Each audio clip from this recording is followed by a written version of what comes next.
Muy bien, vamos a iniciar la clase hablando de, vamos a arrancar con un nuevo tema que es modelos contables. Bueno, a partir de acá vamos a ir aplicando, vamos a ir entrando despacito en este tema y vamos a ir viendo cómo de a poquito vamos a ir incorporando muchos de los conocimientos que fuimos adquiriendo. Vamos a ir metiendo temas de lo que fuimos dando. De manera que ahora con esta parte de modelos nosotros vamos a empezar a aplicar muchos de los conceptos que estuvimos viendo antes. Acá vamos a tratar de dar un enfoque también más numérico para que se entienda bien la parte conceptual, pero digamos el objetivo final de todo esto va a ser, si bien por ahí, bueno, van a tener que hacer algún tipo de ejercitación o algún tipo de cálculo a veces para determinar algo, eh, lo vamos a enfocar muy conceptualmente, o sea que lo importante de todo esto es que se tengan claros los conceptos, que se tengan bien claros los conceptos, bien, se tenga bien entendido todo el tema, todo el tema de la parte de modelos y para qué sirven, cuál es la importancia de los modelos contables, qué cambia de un modelo a otro, cuáles son los distintos enfoques y en qué incide la aplicación de un modelo o de otro. Acá vamos a ir recorriendo los distintos modelos contables desde la contabilidad tradicional hasta la contabilidad actual y vamos a ver por qué algunas cosas se han ido modificando y que en muchos casos, bueno, en general ha sido para mejor, porque es para medir mejor, ¿no es cierto?, los resultados, para medir mejor las evaluaciones, o sea, los modelos contables nos llevan a eso, a poder de alguna manera determinar mejor los resultados de las empresas. Entonces, hacer mejores mediciones, más acertadas con la realidad, tratar de acercarnos cada vez más a la realidad y ahora lo vamos a ir viendo en estos modelos. Entonces, muchos de los conceptos que vamos a ver acá van a ver que tienen la característica de que a medida que vamos evolucionando se va mejorando en cuanto a la medición y a la determinación de los resultados. Bueno, vamos a empezar entonces con el tema de modelos. Y entonces vamos a empezar a hablar. Vamos a ver primero qué entendemos por modelos, porque acá estamos hablando de modelos contables, pero bueno, vamos a ver qué es un modelo en principio. Y entonces vamos a ver que un modelo, generalmente nosotros tenemos una definición que es la más común, la que vamos a ver en cualquier en cualquier libro, en cualquier publicación, que dice que los modelos son una representación simplificada de la realidad. Entonces, vamos a ver un poquito por qué llegamos a esa definición. Los modelos generalmente vienen planteados con un esquema teórico, es decir, hay un planteo teórico de los modelos. O sea, están planteando una situación y dicen, bueno, a los efectos de lograr una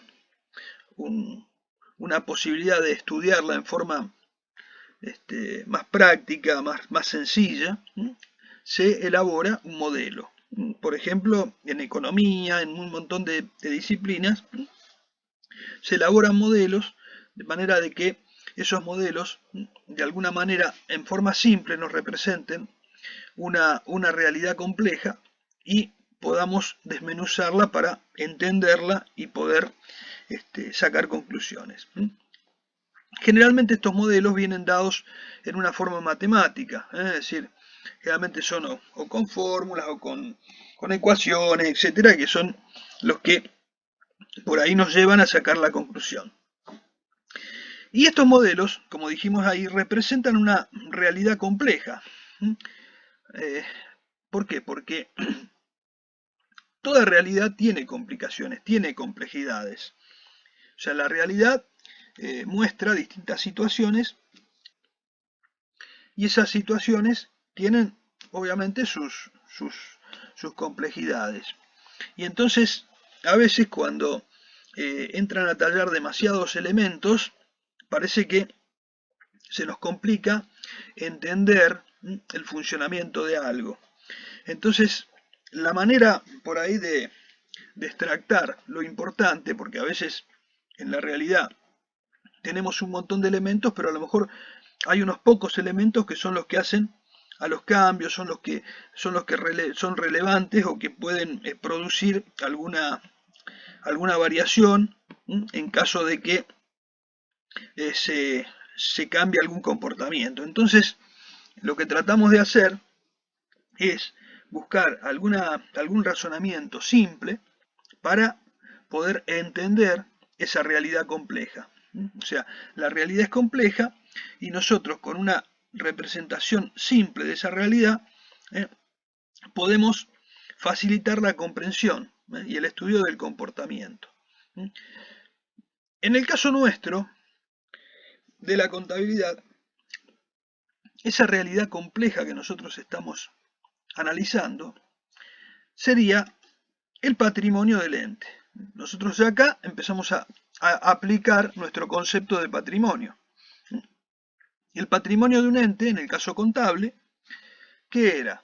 Nosotros habíamos dicho que el patrimonio eran todos aquellos bienes que posee un ente, todos aquellos derechos que tiene, es decir, los recursos totales, todos aquellos elementos con los que cuenta el ente para poder desarrollar su actividad.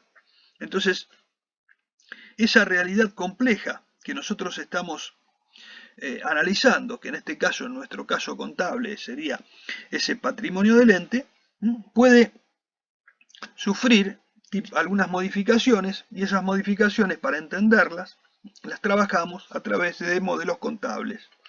Esos modelos son ejemplos simples de esa realidad que nos permiten entender cómo reacciona ese patrimonio ante distintas modificaciones o variaciones que se pueden producir en la realidad. Entonces, de esa manera podemos entender ese comportamiento del patrimonio y podemos de alguna forma también facilitar la comprensión de ese patrimonio. Y por supuesto, como decimos acá, su evolución en el tiempo, es decir, a través del tiempo, ese patrimonio va sufriendo modificaciones. ¿Se acuerdan que nosotros hicimos un ejemplo donde analizamos, cuando hablamos de información contable y vimos la ecuación patrimonial? ¿Se acuerdan que nosotros hicimos algunos cambios que se iban produciendo? La compra de mercaderías, la venta de mercaderías, una cobranza, un pago, y veíamos las distintas modificaciones que se iban produciendo en el patrimonio del ente. Entonces, a través de esos cambios que se iban dando, iban apareciendo nuevos elementos dentro del patrimonio. Entonces, lo que nosotros estamos haciendo es analizar eso con algunas variaciones para entender determinadas situaciones, porque muchas son similares. Entonces, lo que hacemos es tratar de entender cuando hay algún cambio que pueda producir alguna significación dentro del patrimonio, que pueda ser un cambio que lo pueda modificar y en qué consiste esa modificación. Entonces, nosotros lo que queremos es analizar eso. Entonces, como hay muchas situaciones que son similares, tratamos de extractar algunos ejemplos puntuales para poder entender ese comportamiento.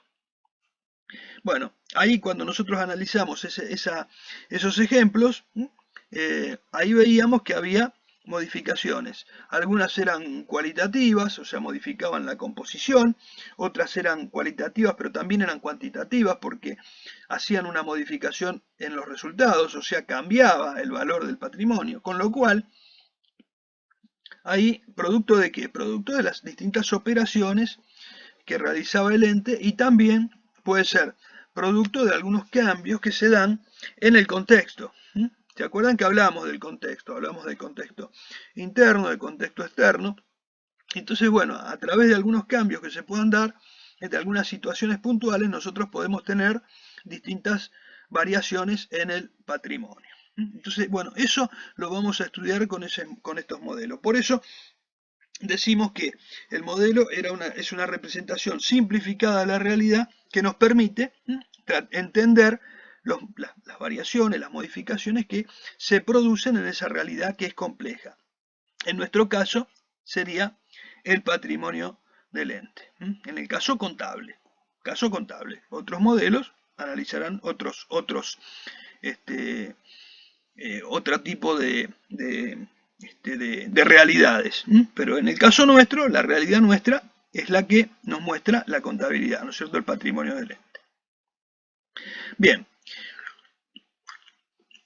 Acá lo que vamos a analizar es cómo se reacciona a través de cambios en distintas variables que podemos encontrar en la realidad. Nosotros en contabilidad nos vamos a encontrar con distintas variables. Variables son aquellos elementos que pueden sufrir cambios y ante esos cambios puede haber situaciones distintas, o sea, puede haber reacciones distintas. La primera variable que vamos a ver es la unidad de medida. Y esto tiene que ver cómo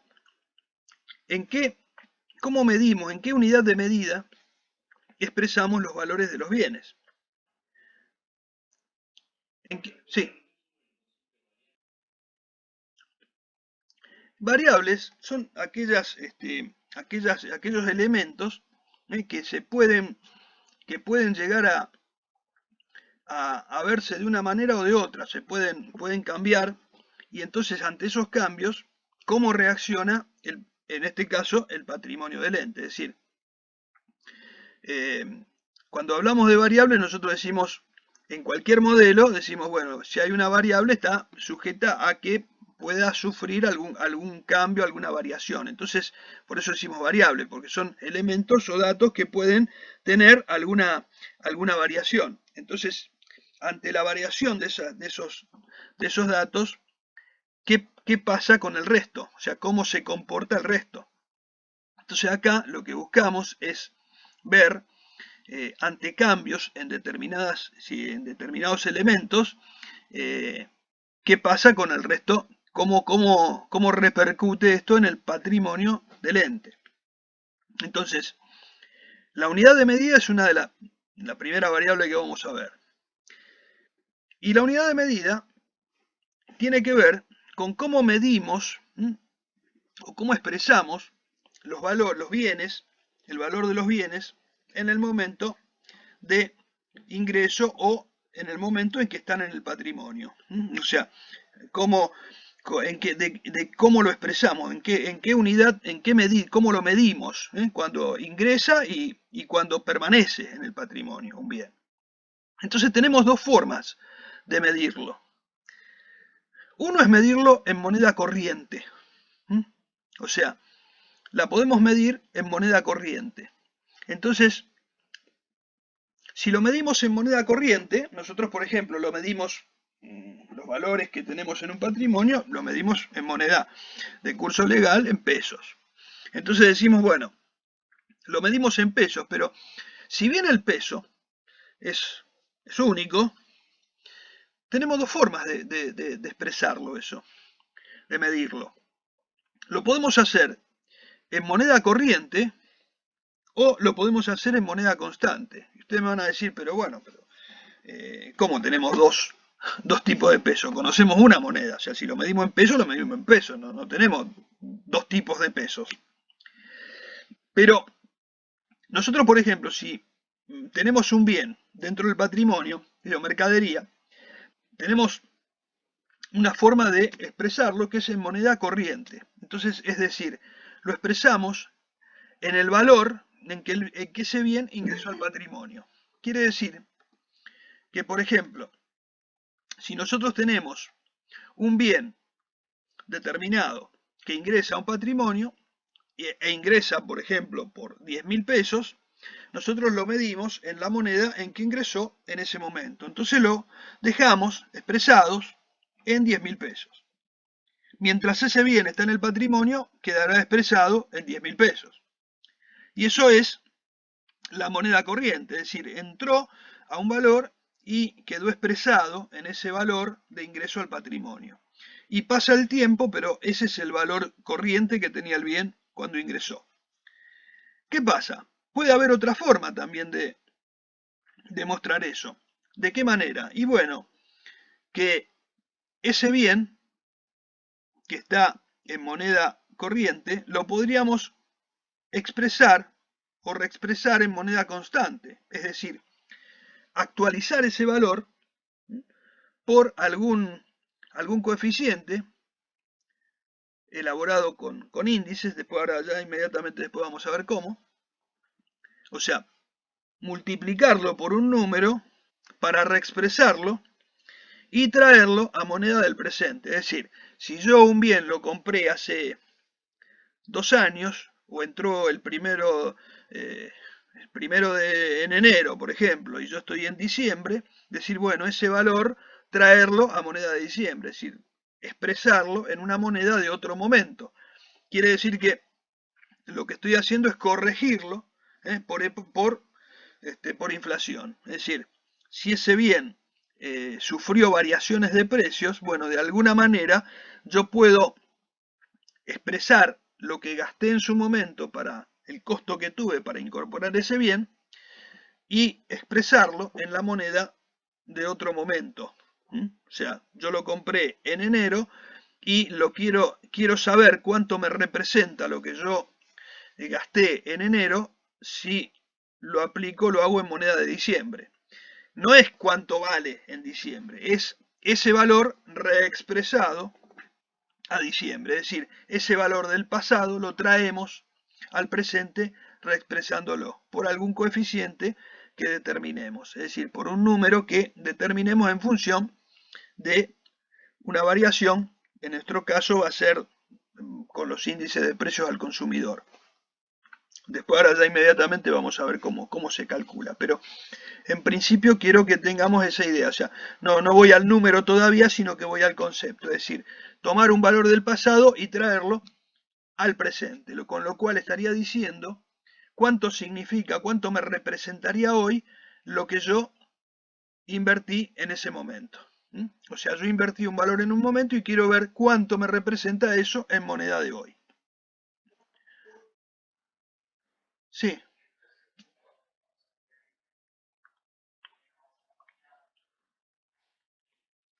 sí. Por ahora yo no estoy entrando en concepto de monetario y no monetario, pero básicamente los que se reexpresan son aquellos bienes que no son monetarios. ¿Por qué? Porque, por ejemplo, si yo tengo guardados pesos en la caja, eh, no voy a reexpresar el valor, siguen siendo los pesos y valen lo que valen ahora. O sea, tengo la misma cantidad de pesos. Ahora, si yo, por ejemplo, compré un auto en enero de un año y lo compré, qué sé yo, en 1.000.000 de pesos, y ese auto al final del año subió un 50%, la inflación fue de un 50%, ese millón que yo gasté no, al cierre no es el mismo millón. O sea, en realidad al cierre yo tendría que decir eso, multiplicarlo por 1,5 y decir, bueno, en realidad yo gasté en moneda de hoy, sería un 50% más de lo que me está reflejando ese valor.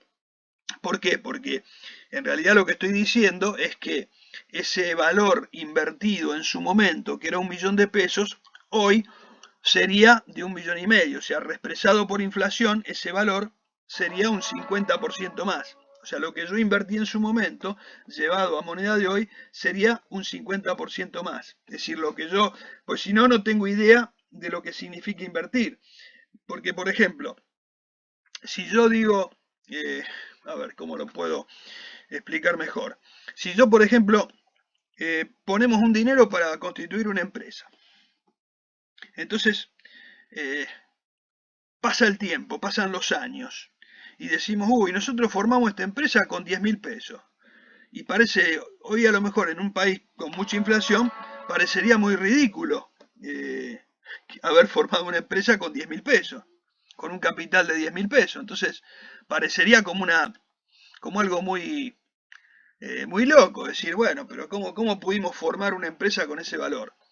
Claro, ¿por qué? Porque es un valor del pasado. Entonces, para tener idea de cuánto representaría eso en moneda de hoy, no tendríamos que trabajar con la moneda corriente de ese momento, sino con la moneda constante y reexpresar ese valor para decir, no, esos 10.000 pesos de hace 5 o 10 años, hoy representarían, que sea 1.000.000 de pesos. ¿Me explico? O sea, estoy reexpresando ese valor. ¿Se entiende? O sea, una cosa es trabajar en moneda corriente cuando trabajo con los valores de cada momento y otra cosa es tomar como unidad de medida la unidad de medida constante. La unidad de medida constante. Bien. Esto va de la mano con otra variable también que tenemos, que es la evaluación. La evaluación. Y la evaluación es cuando nosotros tenemos que evaluar. ¿Qué significa? Evaluar significa dar valor, poner un valor. O sea, cuando nosotros decimos evaluamos un bien, ¿qué estamos haciendo? Le estamos poniendo a ese bien un valor. O sea, lo que hacemos es tomar un bien y ponerle un valor. Entonces, si me voy al ejemplo que hablamos recién, compramos una mercadería en enero y en diciembre la mercadería está ahí, nosotros decimos, bueno, ¿cuánto vale esa mercadería? O sea, ¿qué valor tiene esa mercadería? Le tenemos que poner un valor. En su momento ingresó a X pesos. Y entonces, hoy, que pasó tiempo, le tenemos que poner un valor. Y entonces, ¿qué valor le ponemos? Tenemos dos alternativas. O respetamos ese costo de ingreso, o sea, el valor que tenía cuando la compramos, o la otra, es decir, en lugar de respetar ese costo de ingreso, ese valor que tenía cuando entró, decimos, hoy es otro momento. Entonces, para saber cuánto tenemos en realidad en la estantería, tendríamos que ver cuánto vale hoy reponerla. O sea, cuánto me costaría hoy comprarla. Porque si no, es como que pierdo noción e incluso el patrimonio no refleja realmente lo que vale. Si yo tengo un bien en el patrimonio a un determinado valor, me va a parecer que ese bien lo compré a X pesos. Yo lo compré a X pesos y es lo que figura. Ahora, si yo en otro momento me pregunto, bueno, pero ¿cuánto tengo yo en realidad? ¿Cuál es mi capital, mi patrimonio en este momento? Y yo digo, bueno, mi patrimonio es lo que yo gasté en ese momento para comprar ese bien. No, bueno, pero hoy ese bien no vale eso, vale más. Entonces, yo realmente ¿cuánto tengo? Si vos compraste una mercadería en enero y en diciembre todavía no la vendiste y hubo inflación, lo más probable es que vos aumentes los precios, o sea, se vayan aumentando los precios.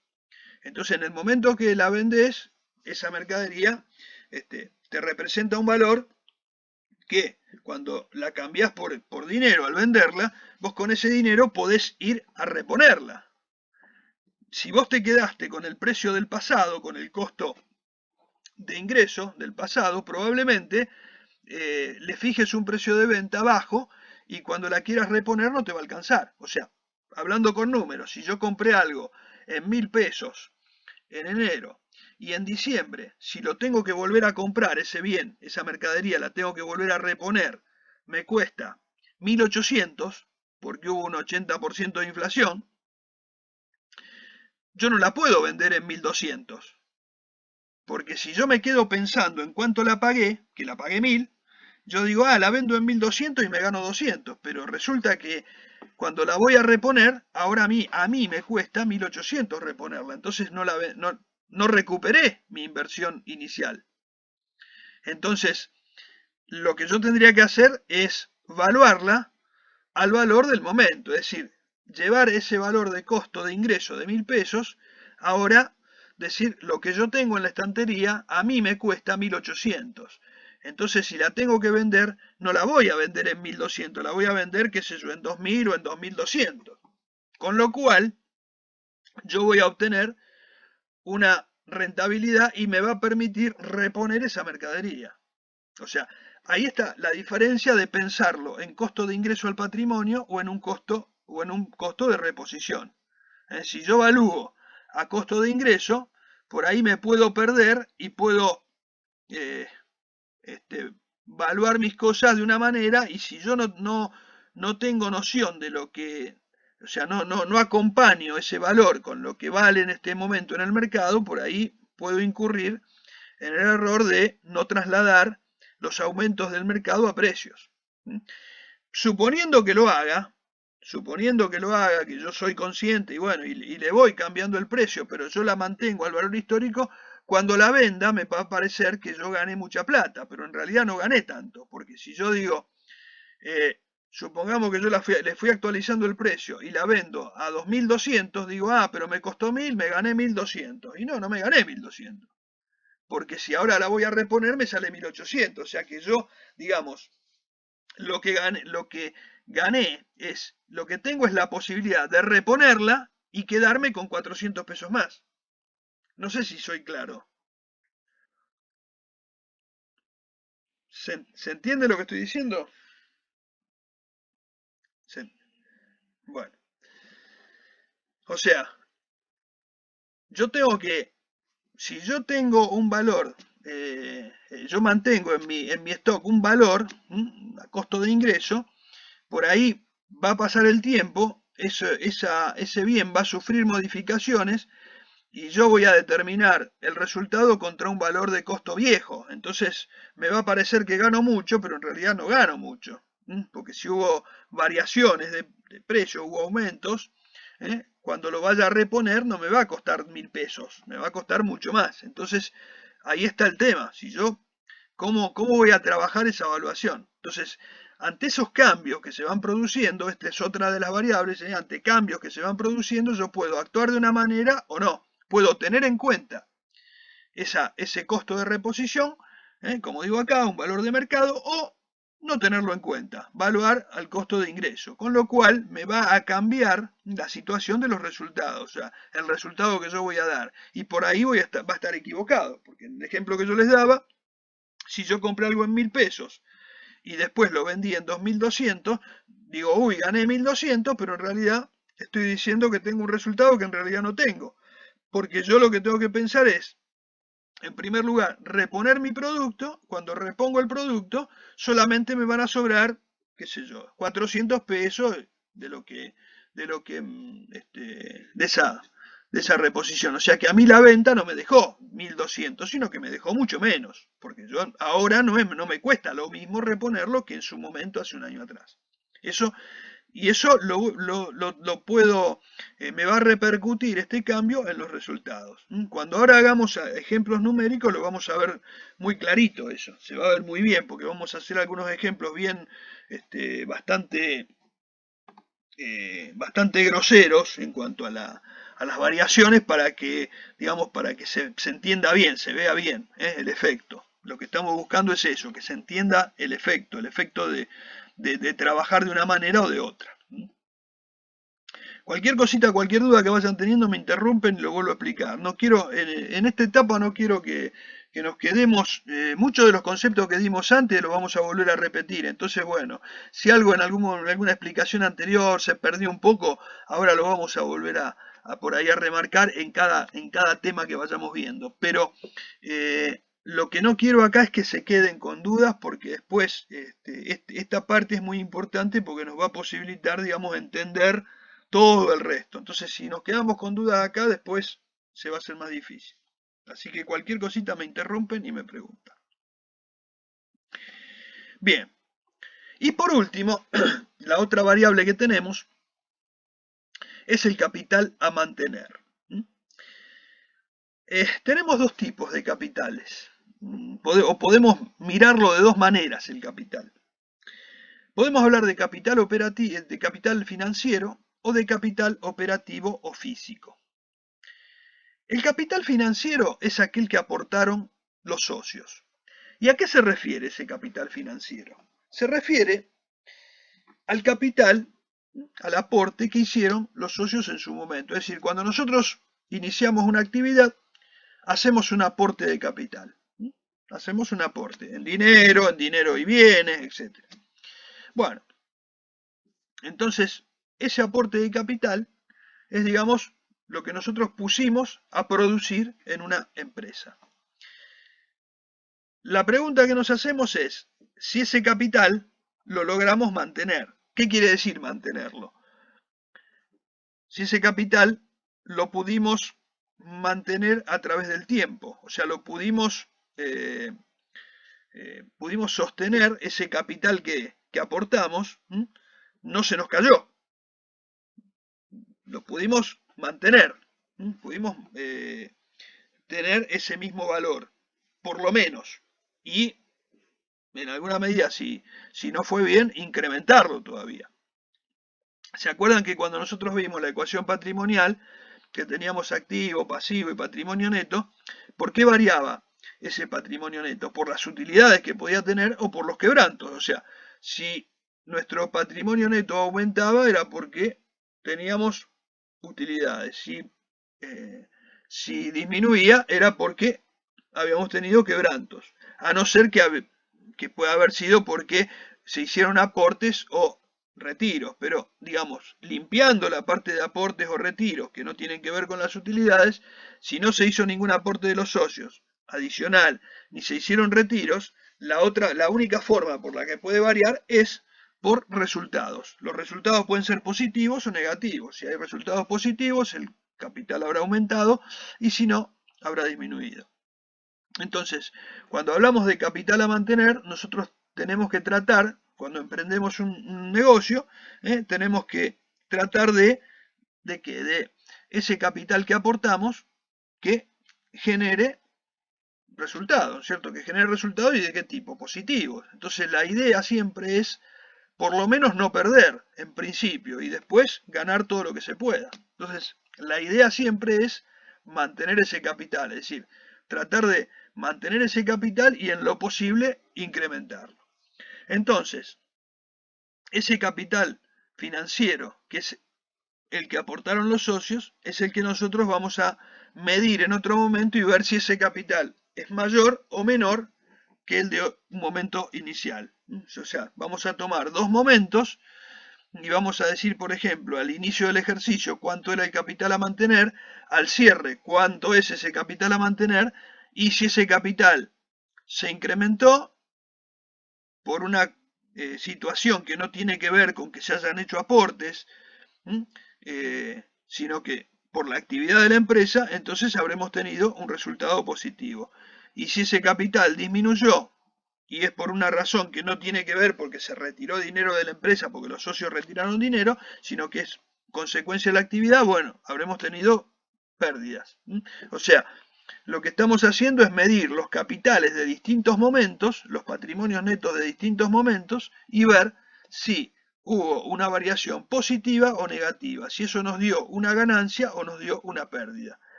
Entonces lo que estamos tratando de hacer es eso, medir, pero ¿de qué manera? Bueno, medir lo que aportaron los socios, cuál es el capital aportado desde el punto de vista financiero.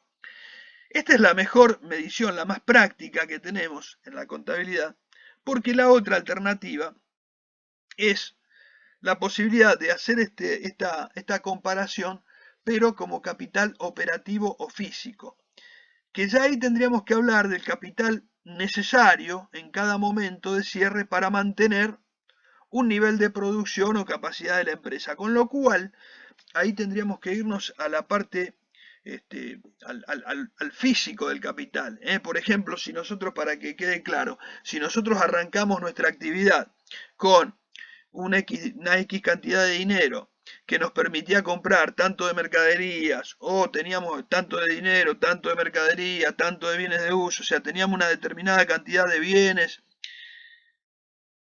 y arrancamos con eso, al cierre nosotros tendríamos que tener para mantener eso tendríamos que ver físicamente qué es lo que tenemos, si tenemos esa misma cantidad de mercaderías, si tenemos los mismos bienes de uso, si tenemos el mismo dinero disponible, o sea, todo medido en otro momento, pero decir, bueno, a ver, si lo comparo con el de inicio, si tengo más o tengo menos. En cambios, y eso es bastante engorroso porque tendríamos que ver no el monto, digamos, financiero, no el valor, sino que acá estaríamos hablando de la parte física, o sea, de lo físico. Es decir, tendría que tener los mismos, la misma cantidad de bienes, la misma cantidad de mercaderías, pero en unidades físicas, es decir, medirlo de esa manera. Entonces, es bastante más engorroso calcularlo de esta manera con el capital operativo físico que hacerlo por el lado financiero. Por el lado financiero nosotros tendríamos que tomar ese valor que aportamos al inicio y comparar con lo que tenemos al cierre evaluado en moneda al cierre. ¿Valuado cómo? Y bueno, ahí podríamos aplicar la evaluación o a costo de ingreso o a costo de reposición y lo podríamos tomar en moneda corriente o en moneda constante, o sea, teniendo en cuenta si hubo inflación o no. O sea, estas tres variables las estaríamos combinando. O sea, estas tres van de la mano, porque yo puedo decir, esta unidad de medida, que era, yo estoy midiendo un bien por el valor de ingreso al patrimonio, lo puedo hacer en moneda corriente o constante. O sea, si es si un valor del pasado, lo reexpreso. Entonces, lo mismo me pasaría acá. Yo puedo ver, comparar este capital a mantener. Si lo mantuve, tendría que tomar el capital de un momento. Si lo quiero hacer en moneda constante, tendría que tomarlo de ese momento, reexpresarlo y compararlo con lo que tengo ahora. De manera que lo podría hacer en moneda constante. O lo podría hacer en moneda corriente, o sea, tomar el capital de un momento, compararlo con lo que tengo ahora, pero digamos, el anterior, el inicial, lo estaría tomando en valores de inicio y el de cierre en valores de cierre, con lo cual estaría teniendo una distorsión porque estaría comparando un valor del pasado con valores del presente. Entonces, en ese caso, me estaría pasando que lo más probable es que yo compare y diga, uy, aumenté un montón y a lo mejor no aumenté, por ahí hasta perdí. Pero como estoy comparando monedas de distintos momentos, por ahí puede llegar a la conclusión errónea. No sé si soy claro. ¿Se entiende lo que es la idea que estoy tratando de dar? Sí. Bueno, eh, cualquier cosa me van preguntando. Bueno, hasta acá tenemos estas tres variables. Entonces, ¿qué son las tres variables básicas? Unidad de medida, valuación y capital a mantener. Son tres variables básicas, básicas. Pero además tenemos otras que podemos ver como complementarias. En las variables complementarias vamos a ver cómo se forma el costo de ingreso. Ya hablamos algo de costo nosotros. Ya hablamos algo de costo. Estas variables, digamos, van a complementar un poquito a las otras variables, a las que vimos antes. La formación del costo de ingreso. ¿Y cómo se forma el costo de ingreso? El costo de ingreso puede ser, yo lo puedo formar teniendo en cuenta los costos variables, es decir, solamente aquellos costos que hacen al producto, pero en forma variable, o sea, aquellos costos que inciden directamente en el producto, para que se entienda claro. Es decir, yo puedo decir que mi costo, supongamos que yo produzco un bien, puedo decir que el costo de ese bien está dado por los componentes de ese bien que yo produzco, y para que se entienda, supongamos que yo fabrico zapatos, y entonces yo digo, bueno, ¿qué ¿qué integra el costo variable? Y bueno, el costo variable lo integran los materiales, por ejemplo, cuero, si el material de la suela, si es goma, si es cosido el hilo, si aparte está cosido y pegado tiene pegamento, si además, bueno, para el armado se pueden usar clavos, bueno, también tiene su trabajo, si hay parte artesanal, si es todo con máquinas, serán todos los insumos que necesito para poder producirlo. Bueno, todos esos elementos que forman parte del bien y que se pueden, que se usaron físicamente en el bien, esos, digamos, son los costos que podemos decir que son directos o variables. Y además está la mano de obra. La mano de obra incorporada al bien para producir ese bien. ¿Sí? ¿Hay alguna pregunta?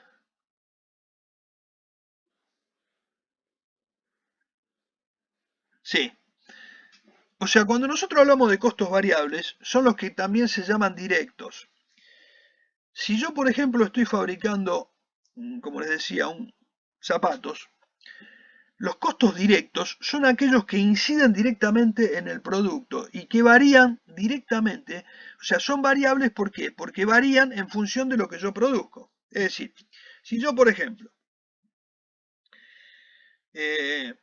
fabrico, eh, como dijimos, zapatos, digo, bueno, yo necesito, tienen suela de goma, entonces necesito goma, necesito cuero, necesito, supongamos que van pegados y cosidos, entonces necesito hilo, necesito pegamento, eh, bueno, y algún otro material que por ahí se insume. Entonces, todo eso que yo necesito es para fabricar el zapato. Ahora, si yo fabrico un par, necesito la cantidad para un par. Si fabrico 10 pares, necesito la cantidad para 10 pares. Por eso hablamos de variable, porque si fabricamos más, necesitamos más materiales. No es que los materiales varían con la cantidad de producción que hacemos. Entonces, esos costos son variables y varían por la cantidad de productos que hacemos. Ahora, el producto tiene una determinada cantidad, ¿no es cierto? Entonces, bueno, esos son los productos que van dentro de ese bien. Por eso son variables o directos.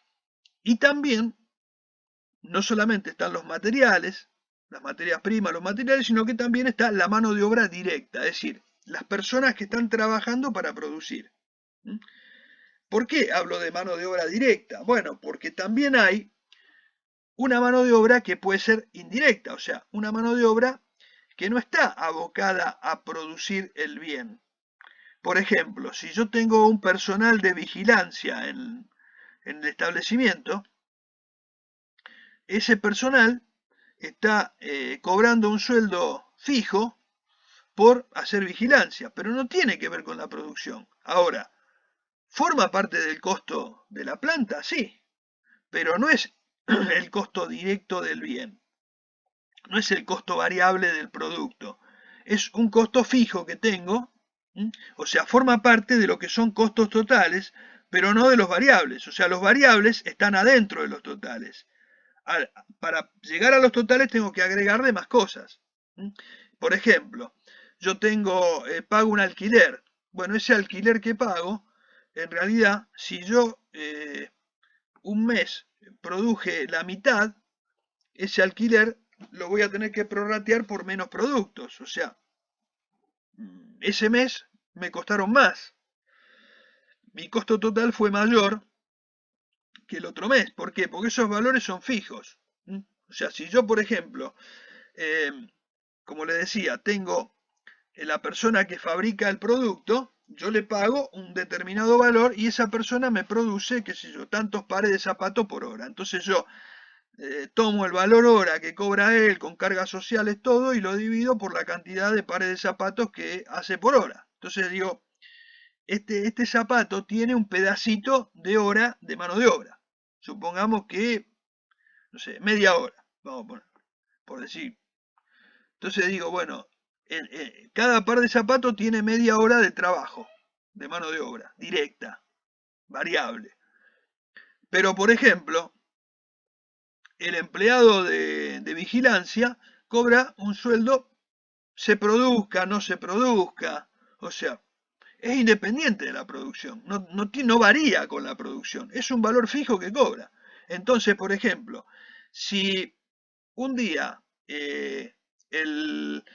no se fabricaron zapatos porque faltaba material o porque había algún problema, yo el sueldo de esa persona lo pagué igual. Entonces, ese costo total lo asumí igual, independientemente del valor que se produjo o que se vendió, no importa. O sea, eso no interesa, eso es variable, esta primera parte, pero el costo total es, digamos, donde influyen también aquellos costos que son fijos, aquellos costos que no tienen que ver con la variación de lo producido, sino que son costos que se pagan en forma fija. Yo le pago a esa persona un sueldo fijo. Yo pago un alquiler de una planta fijo. Yo pago un servicio, por ejemplo, qué sé yo, de TGI fijo. O sea, no tiene que ver con la producción. Yo no pago más o menos porque produzca más o porque produzca menos. Pago un determinado valor. Entonces, hay un montón de gastos que son fijos y que si yo produzco más, esos gastos se van a prorratear entre más productos y entonces me va a salir más económico a mí. ¿Eh? O sea, si yo fabrico un solo par de zapatos y pago el sueldo de un vigilador, ese par de zapatos yo tendría que venderlo en un precio tal que recupere también el valor, el sueldo que le pago al vigilador, con lo cual tendría que, no sé, vender en 100.000 pesos un par de zapatos para poder recuperar los sueldos, las cargas sociales, los gastos directos, entonces sería una locura. Esos gastos fijos se tienen que prorratear en cantidad, en la cantidad de producción que tengo. Entonces, cuanto más produzca, esos costos fijos se van diluyendo dentro de la producción. No sé si soy claro. ¿Se entiende? ¿Sí? Bueno, entonces los costos variables o directos son aquellos que van a variar en función de lo que yo produzca. Y los costos totales, o sea, son los costos variables más los fijos. O sea, le agrego los fijos, que se van a absorber dentro de esos costos. Acá no estamos dando una clase de costos, no vamos a ir al tecnicismo de cómo es la fórmula, de cómo se calcula, sino simplemente quiero que conozcan la diferencia, para que tengamos en cuenta eso. ¿Por qué? ¿Por qué es importante esto? ¿Por qué es importante esto? Porque ustedes van a estar administrando una empresa o tienen que dar consejos en la parte de administración y entonces muchas veces estos costos fijos a veces son elevados y entonces nosotros tenemos que tratar de que estos costos se puedan absorber dentro o sea, ese costo total que va a tener esos gastos fijos, tenemos que tratar de que esos gastos fijos se minimicen dentro de ese costo total, o sea que tengan una participación menor y eso se va haciendo en función de la cantidad que se produzca. O sea, si nosotros producimos mucho, esos costos fijos se van a ir repartiendo en más cantidad de producto, con lo cual la incidencia por producto va a ser siempre mucho menor. En cambio, si yo tengo costos fijos muy altos y fabrico pocos productos, esos costos fijos altos se van a repartir en pocos productos, con lo cual el costo total del producto va a ser mayor. Si yo, por ejemplo, tengo que 100 pares de zapatos y tengo que repartir el sueldo de un personal de vigilancia, lo voy a repartir en 100 pares de zapatos. Entonces le voy a repartir un pedacito a cada par de zapatos. Ahora, si yo fabrico 5 pares de zapatos solamente en todo el mes, voy a tener que repartir ese sueldo en 5 pares de zapatos, con lo cual mi costo es elevadísimo. Entonces, prácticamente no podría vender ese par de zapatos porque sería muy elevado. Por ejemplo, cuando ustedes a veces escuchan en algún tipo de producto, por ejemplo, esas casas de alta costura que por ahí hacen modelos exclusivos, que están un montón de tiempo para producir, para hacer un vestido, por ejemplo, y entonces tiene un montón de cosas pegadas a mano y todo un trabajo súper artesanal y qué sé yo, y esos vestidos dicen, bueno, ¿cuánto vale? Y vale $20.000. Y dice, ¿cómo? Y sí, bueno, pero no es solamente por el material. O sea, el costo variable es la tela, todos los elementos que lleva, pero después tiene a lo mejor una mano de obra por mucho tiempo y tiene a lo mejor una serie de costos totales también que hay que absorber porque hubo un montón de gente dedicada a eso y a lo mejor la producción es reducida, pero hay un costo grande en total y entonces bueno, eso hace que el producto sea caro, porque es exclusivo, porque tiene un montón de cosas, entonces claro, eso hace que se encarezca un producto. Entonces, ese tipo de elementos hay que tenerlos en cuenta. O sea, todo va en función de la actividad. Pero si estamos trabajando, por ejemplo, en una actividad donde hacemos una producción en serie masiva, por ahí tenemos que entender que los costos fijos tenemos que tratar de que sean de minimizarlos. Esto no quiere decir que no se gaste, o sea, que no tengamos vigilancia para no gastar, no. Tengamos vigilancia, pero seamos eficientes, eficientes en la producción, y eficientes o sea, tenemos que ser muy eficientes en la parte variable para poder absorber bien los costos fijos, y que nuestro precio se vea también reducido. Por eso es importante. Entonces, por eso es también importante tener en cuenta este tipo de variables complementarias. Bien. El otro punto que también es importante es el reconocimiento de variaciones patrimoniales. Esto es la generación de resultados. Esto algo anticipamos ya en las clases anteriores, cuando hablamos de resultados, que hablamos de resultados de intercambio, de resultados inflacionarios, de tenencia. El reconocimiento de las variaciones patrimoniales no es otra cosa que el análisis de los resultados, o sea, el reconocimiento de resultados. ¿Qué tipo de resultados vamos a tener? Bueno, en primer lugar tenemos los resultados de intercambio, que son los producidos por la actividad producto de las ventas, las compras, los gastos, etcétera, de la actividad que desarrolla la empresa. Son aquellos gastos en los que nosotros lo determinamos aplicando, por ejemplo, conceptos de realizado en una venta, de devengado, que es transcurso del tiempo. O sea, por ejemplo, qué sé yo, si hablamos de devengamiento de intereses, bueno, son devengamientos por el transcurso del tiempo, devengamiento de un alquiler, también lo mismo. Hablamos de una venta, cuando está realizada una venta, bueno, cuando está efectivizada la venta, o sea, se concretó una venta y se aseguró su cobro, entonces, bueno, ahí ya estamos en el concepto de lo realizado, bueno, entonces, esos resultados que son productos de la actividad que desarrolla una entidad, esos son los resultados que son productos del intercambio. Son aquellos que lo habíamos hablado también como transaccionales, aquellos que son, digamos, productos de las transacciones que va realizando la empresa. Pero hay otros resultados que son productos de cambios que se van produciendo en nuestro contexto. Por ejemplo, a nivel de país, por ejemplo, que podemos tener inflación. Entonces, nosotros podemos medir o no esa inflación. Podemos tenerla en cuenta o no tenerla en cuenta. Si no la tenemos en cuenta, estaremos viviendo una realidad o interpretando la realidad de una manera sin tener en cuenta la inflación. Por ejemplo, si yo hoy les digo, ustedes tienen que medir los resultados de una empresa, pero no tengan en cuenta la inflación, no se preocupen por la inflación. O sea, no tengan en cuenta el fenómeno inflacionario. ¿Y qué puede pasar?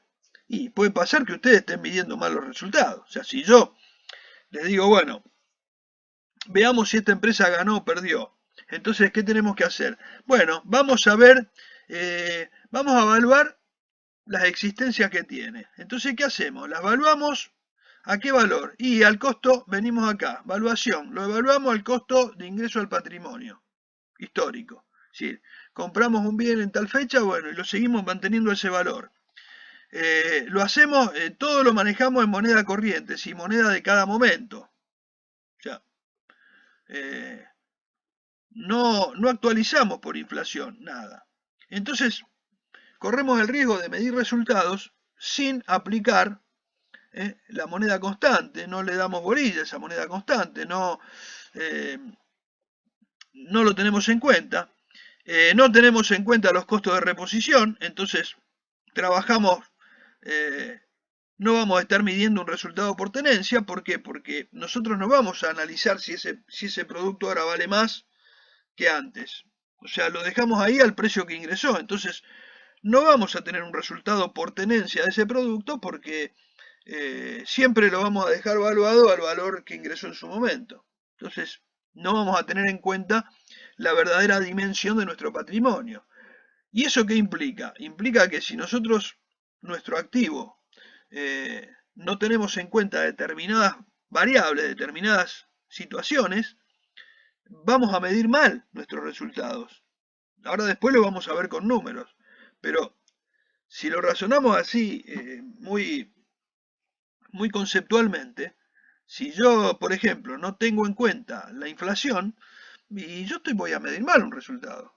Por ejemplo, si yo, voy a un ejemplo sencillo, si yo coloco un dinero en el banco, lo tengo, lo pongo a plazo fijo, y el banco me paga el 2% mensual. Entonces yo pongo 100.000 pesos, me paga el 2%. O sea, al final del mes el banco me va a dar 2.000 pesos de intereses. Y yo durante el mes tengo una inflación del 5%. O sea, yo para que esos 100.000 pesos me conserven el poder adquisitivo, yo tendría que tener al final 105.000. Al final del mes, ¿no es cierto? Transcurrido esos 30 días. Pero resulta que el banco me pagó el 2%, o sea, yo tengo 102.000. O sea, no recuperé, no tengo el mismo poder adquisitivo. O sea, esos 100.000 pesos se me convirtieron en 102.000, colocados en un plazo fijo. Y por inflación yo tendría que tener 105.000. Entonces, yo puedo tener en cuenta la inflación o no tenerla en cuenta. Si yo no tengo en cuenta la inflación, yo voy a decir que empecé con 100.000 y ahora tengo 102.000. Digo que me gané 2.000 pesos por intereses. Y me quedo contento porque me gané 2.000 pesos. Ahora, si tengo en cuenta la inflación, yo digo, pero los precios aumentaron en promedio un 5% y yo me gané un 2%. O sea que perdí un 3%, me quedé con un 3 atrás. ¿Se entiende? O sea, si yo mido de una manera, si yo lo mido de una manera, voy a llegar a una conclusión. Me va a parecer que gané 2.000 pesos. Si lo mido de la otra, me va a parecer que no. Voy a decir, no gané 2.000 pesos, perdí 3. Porque gané 2 por intereses, pero perdí 5 por inflación. Entonces, si no tengo en cuenta la inflación, me quedé con que gané 2. Si tengo en cuenta la inflación, me quedé con que perdí 3. ¿Se dan cuenta? Si aplico un concepto, puedo tener una distinta interpretación. Entonces, no digo que... No digo que no la tiene en cuenta. Lo que digo es, ¿qué pasa si no se mide la inflación? Pensemos en esto. En nuestras normas contables, en otras épocas no se medía la inflación. O sea, hubo en la contabilidad, digamos, tradicional, cuando se comenzó, no se tenía en cuenta el fenómeno inflación. En algún momento porque no... Y en algunos casos era mínima, pero hubo épocas que no era tan mínima y sin embargo no se tenía en cuenta. O sea, la primera experiencia de medición, digamos, de hacer algún revalúo por el tema inflacionario fue recién, por allá en el 72, que se hizo simplemente un revalúo de bienes de uso, en 1972, y veníamos con inflación.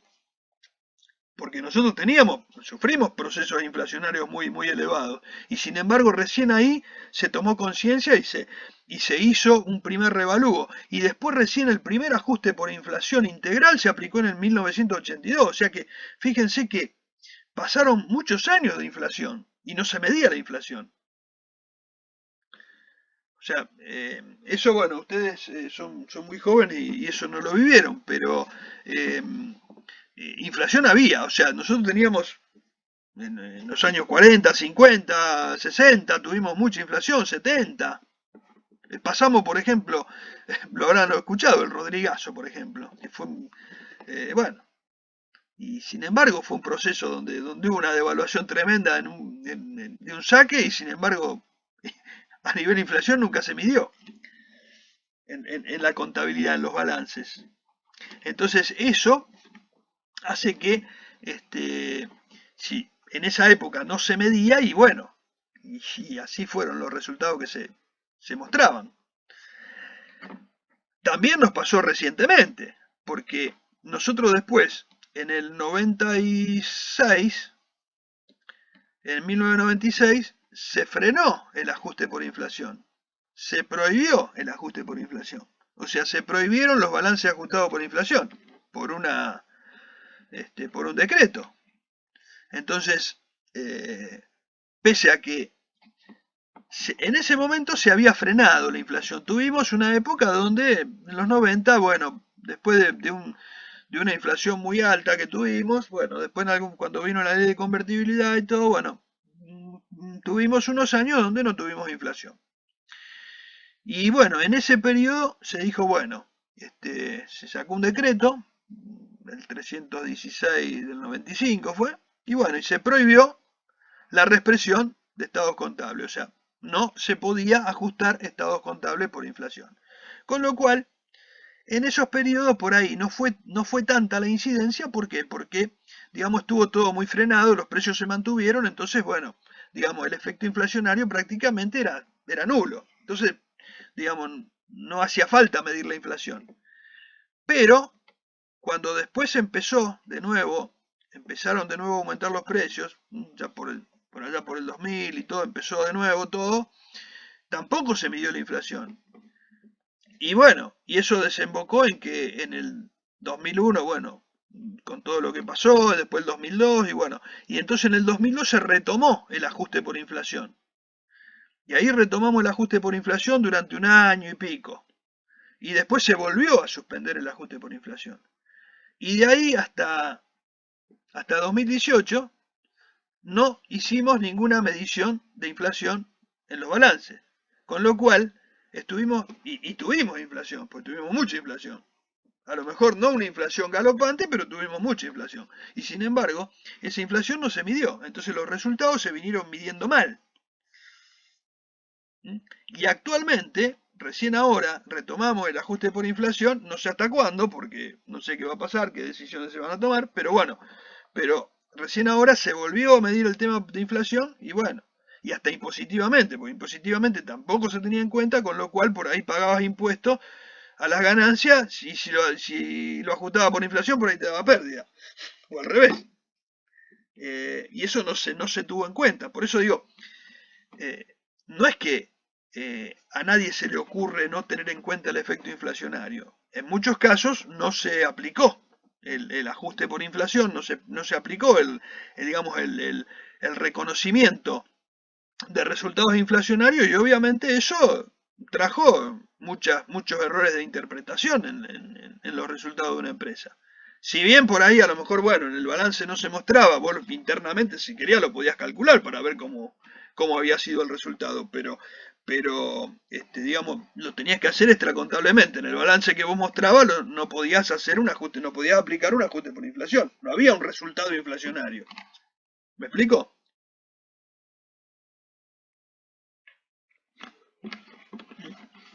Entonces, sí, sí. Bien. Sí, todavía tampoco, recién casi no lo expliqué. O sea, le dije tiré un concepto, pero todavía no llegué. Así que ahora te lo voy a aclarar. Igualmente, si te queda después alguna duda, me decís. O sea, esos son los inflacionarios. Y los de tenencia son aquellos que tienen que ver con la utilización del valor de mercado. Por ejemplo, cuando acá decíamos en la evaluación yo puedo respetar el costo de ingreso o poner un valor de reposición, ¿qué pasa? Supongamos que yo compré en enero un bien en 1.000 pesos. Y ese bien lo tengo ahí en la estantería, no lo vendí todavía. Y ahora, ese bien, si yo llamo a mi proveedor y le pregunto, che, ¿cuánto vale? ¿Cuánto me cuesta si tengo que comprarte ahora este producto? Y me dice, bueno, el precio ahora es 1.500. Entonces yo digo, ¿qué valor le pongo en mi inventario? En mi contabilidad. ¿Lo dejo a 1.000 o lo pongo a 1.500? Porque es lo que me cuesta ahora. Entonces tengo dos alternativas. O trabajo con una evaluación a costo de ingreso y lo dejo histórico, o trabajo con una evaluación a un costo de reposición al momento de la evaluación y le pongo 1.500. Entonces, o lo evalúo a 1.000 pesos o lo evalúo a 1.500. Si lo evalúo a 1.000 pesos, yo digo, me costó 1.000 pesos y ahora vale 1.000 pesos, yo por haberlo tenido no gané nada. En cambio, si yo digo, si yo lo compré a 1.000 pesos y ahora vale 1.500, yo tengo 500 pesos más. ¿Se entiende hasta ahí? Entonces ahí yo estoy diciendo, tengo un resultado por tenencia. Tengo un resultado por tenencia. Pero ojo, también yo este resultado por tenencia lo podría combinar con la reexpresión y decir, momentito, pero los 1.000 pesos que yo estoy comparando son de enero y el resultado el costo de reposición es de diciembre. Entonces digo, estoy comparando un valor de enero con el de diciembre. Lo ideal sería que yo ese valor de diciembre, esos 1.000 pesos, lo traiga, lo reexprese a moneda de diciembre y lo compare con los 1.500. Entonces supongamos que yo tuve, no sé, un 40% de inflación y ese valor de 1.000 pesos lo multiplico por 1,4, me da 1.400 y lo comparo con 1.500. Entonces digo, el resultado por tenencia que tuve es solamente de 100 pesos. ¿Por qué? Porque yo o lo comparé o trabajé con un valor, por ejemplo, de histórico de enero, comparé con un valor de reposición al cierre y digo, ahora vale tanto. Pero la otra es que yo diga, en moneda de cierre, lo comparo con el valor pero reexpresado. Miren, fíjense, yo acá hice un ejemplito para que ustedes lo tengan mucho más claro. Miren esto. Yo hago este ejemplo. En enero compré un televisor en 50.000 pesos. Ese fue mi costo de ingreso. Sería costo de ingreso. Lo que dijimos antes. Costo de ingreso. Muy bien.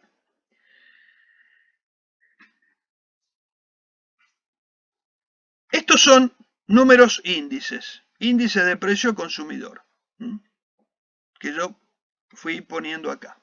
Entonces dije, bueno, fíjense, el número índice es un número que va mostrando las variaciones mes a mes.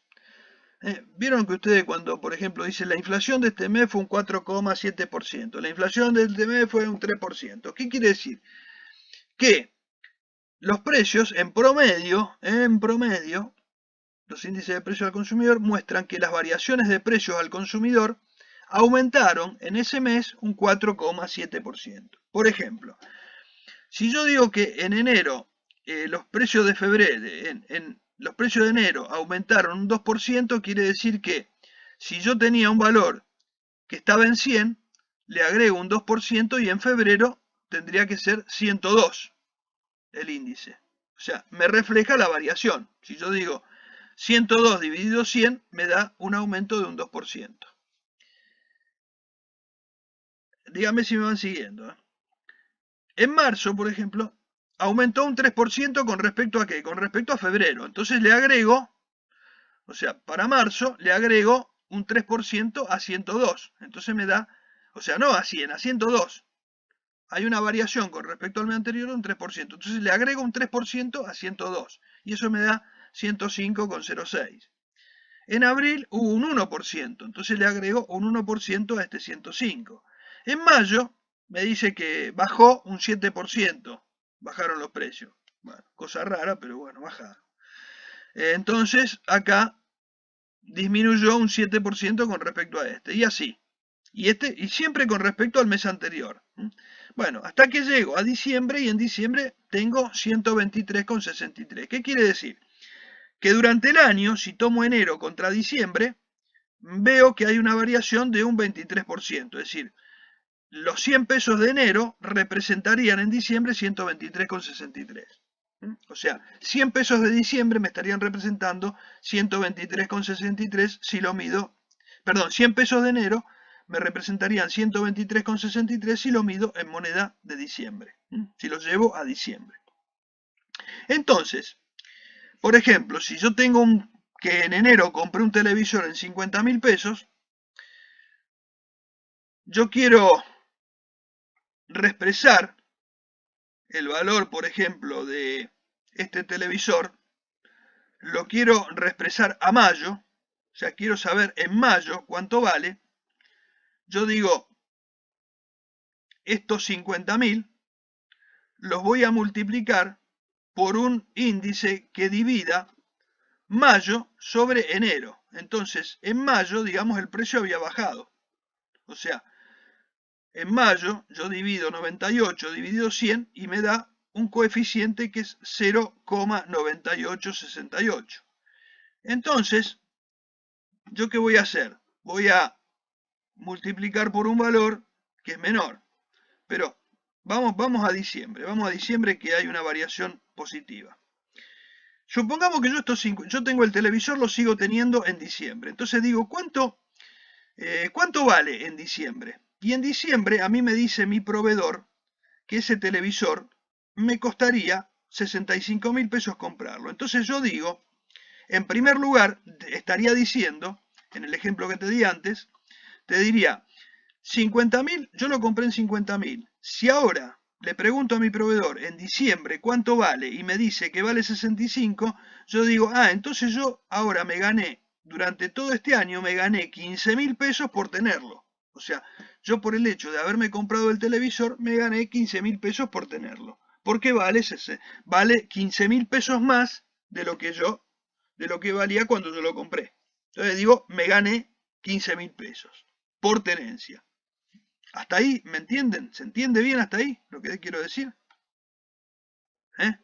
Bien, entonces yo compré en 50.000, ahora en diciembre me costaría 65 reponerlo, entonces digo, me gané 15.000 por tenencia. La pregunta es, si yo estoy en un contexto inflacionario, como acá lo estoy mostrando, ¿realmente gané 15.000? ¿O me estaría faltando contemplar esa inflación? Y bueno, si yo contemplo la inflación, combino lo que es la tenencia con la inflación también, digo, bueno, pero ese resultado por tenencia lo tendría que medir también comparando cuánto representan estos 50.000 en diciembre. O sea, estos 50.000 no son iguales en enero que en diciembre. En enero, 50.000 pesos tenían más poder adquisitivo que en diciembre. O sea, si yo me hubiese quedado con los 50.000 pesos en el bolsillo, hubiese comprado mucho más en enero que lo que podría comprar en diciembre. De hecho que este televisor que yo me compré en 50.000 pesos en enero, en diciembre, si me hubiese quedado con los 50.000 pesos en el bolsillo, este televisor no me lo hubiese podido comprar porque ahora cuesta 65, me estarían faltando 15 para comprarlo. Entonces, evidentemente, no es lo mismo. Entonces, hubo una variación de precios y entonces quiero saber en cuánto varió la moneda por inflación versus lo que varió el producto. Para eso yo tendría que tomar los 50.000 que gasté en enero, reexpresarlo a moneda de diciembre, es decir, tomar el índice de diciembre versus el índice de enero, o sea, 123,63 dividido el índice de enero, que es 100, y eso me daría 1,23,63. Ese 1,23,63 es un coeficiente que me permitiría reexpresar un valor de enero para traerlo a valor de diciembre. Entonces, si yo tomo los 50.000 y lo reexpreso por este coeficiente, me da 61.815,75. ¿Y esto qué significa? Significa que estos son los 50.000 pesos que yo gasté en enero traídos a moneda de diciembre. No es lo que vale el televisor en diciembre, es lo que representa el gasto que yo hice en enero, pero en moneda de diciembre. Cuando yo comparo este valor con lo que realmente me cuesta reponer el televisor en diciembre, llego a la conclusión de que el televisor se valorizó un poquito más de lo de la inflación. ¿Por qué? Bueno, porque a lo mejor ese producto específicamente varió un poco más. Estos índices me reflejan una variación promedio de una canasta de bienes. En cambio, este bien específico tuvo un aumento distinto, o sea, un aumento un poquito mayor. A lo mejor otros bienes variaron menos y entonces en promedio yo tengo esta variación que me dice un 23%, pero este bien varió un poquito más. Entonces, la verdadera tenencia sería este valor, que es un costo de reposición de diciembre, contra el costo de ingreso, pero traído a moneda de diciembre. Entonces, cuando comparo dos valores en una misma fecha. Es decir, utilizo la moneda constante. Me fui a trabajar con moneda constante. Es decir, estos 50.000 no lo comparé en valor del pasado. Lo traje al presente y lo comparo con los 65.000. O sea, antes de comparar con los... No hice 65 contra 50 porque me hubiese dado estos 15 de tenencia. Entonces, si yo contemplo la inflación, estos 50 los traigo a la misma fecha que el costo de reposición y recién ahí lo comparo. Entonces, cuando lo comparo ahí, obtengo una tenencia distinta. Un resultado por tenencia distinto. Entonces, tengo dos formas de hacer el cálculo de resultado por tenencia. O bien, hacerlo con valores que son heterogéneos de distintos momentos, o este valor que es del pasado lo traigo al presente y después lo comparo. Si lo comparo en forma heterogénea, voy a tener un resultado. Si lo traigo al presente, voy a tener otro. O sea, no es lo mismo que gané 15.000 pesos que gané 3.000. ¿Se entiende eso?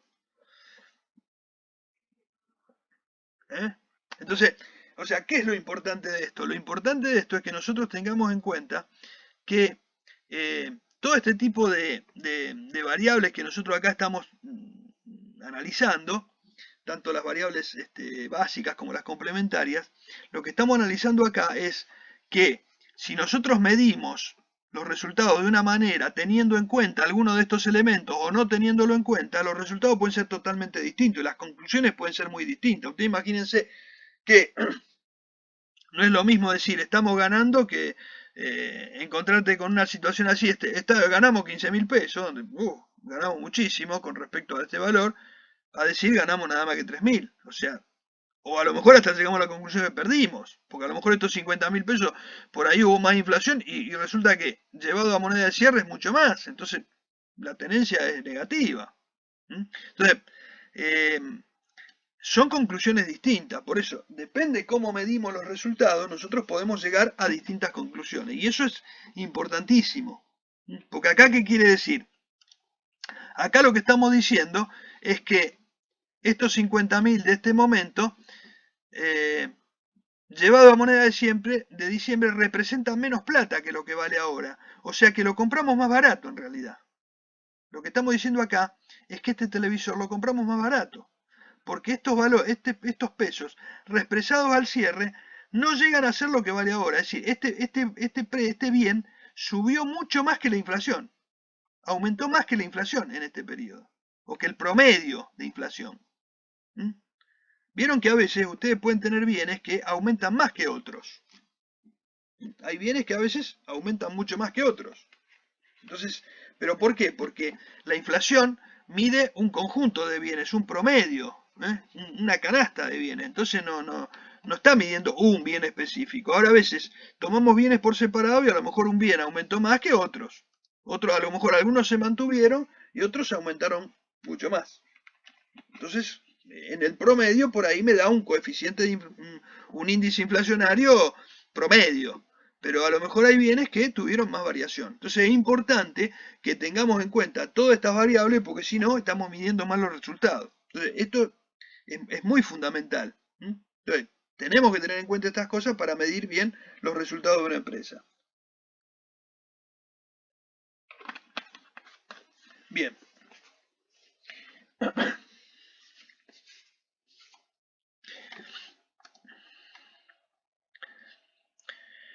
Vamos a ver un poquito qué es el valor recuperable de los activos. Esto también tiene que ver, es un concepto que tenemos que entender un poquito para poder redondear los otros conceptos, o lo que vamos a ver ahora. El valor recuperable de los activos quiere decir que es aquel valor que nosotros podemos obtener de un activo. Es decir, ¿qué quiere decir recuperar un activo? Recuperar un activo quiere decir volverlo a convertir en dinero. O sea, ¿cuánto puedo, qué es lo máximo que yo puedo recuperar de un activo?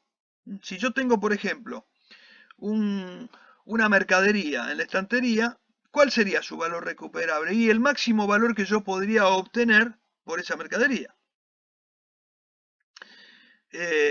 Si en lugar de una mercadería tengo una máquina, un bien de uso, ¿cuál sería mi mayor valor recuperable? Y lo máximo que me puede dar ese bien. O sea, los ingresos que puedo esperar obtener de ese bien, esto ya lo estuvimos viendo, nada más que no lo vimos así como concepto de valor recuperable, sino que lo vimos como valor de uso. Dijimos, bueno, ¿cuál sería el valor que yo puedo recuperar de un bien de uso? Es decir, a todos los flujos de fondos esperados por ese bien, produciendo con ese bien, más el valor al que yo lo podría vender al final de su vida útil o cuando decida su venta. Entonces, bueno, ese sería el máximo que yo, el mayor jugo que yo le puedo sacar a ese bien.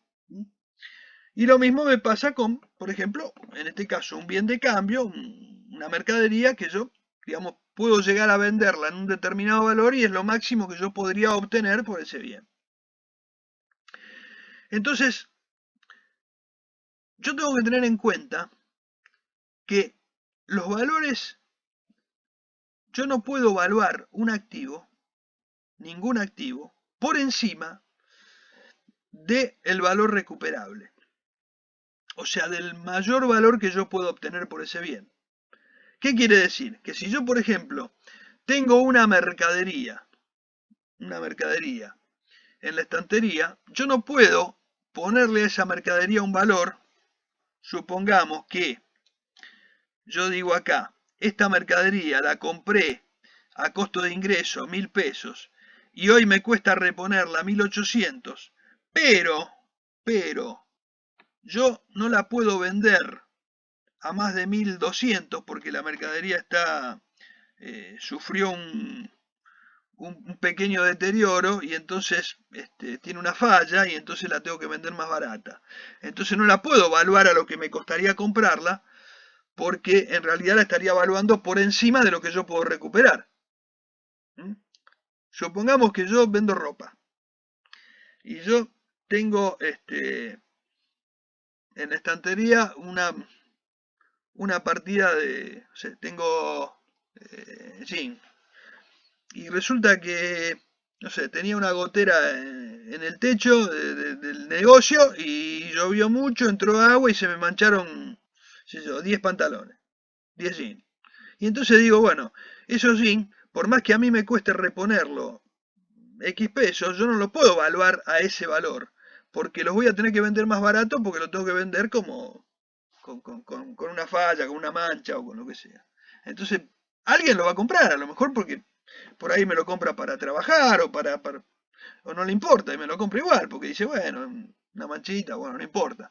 Y lo compra igual porque lo compra más barato, pero me lo va a comprar porque lo va a comprar más barato. No porque, o sea, le tengo que bajar el precio. O sea, no puedo venderlo como si estuviera, yo no lo puedo evaluar a lo que me costaría reponerlo si está perfecto. Porque lo tengo que vender como una ropa que tiene una falla. Entonces, evidentemente ahí yo no puedo evaluar por encima de lo que yo voy a recuperar, porque yo voy a recuperar un determinado valor, le tengo que bajar el precio para venderlo. Entonces ahí ese valor recuperable es un valor que va a tener ese bien porque lo puedo vender, es lo máximo que yo puedo obtener por ese bien. Entonces ese valor me fija un límite, un tope, yo no puedo evaluar por encima de ese valor. Entonces cuando yo tengo que tener en cuenta cuál es mi valor recuperable de los activos. Yo no puedo evaluar nunca un activo por encima de ese valor. ¿Mm? ¿Qué quiere decir? Quiere decir que si yo lo evalúo por encima, estoy poniéndole a un activo un valor mayor del que tiene.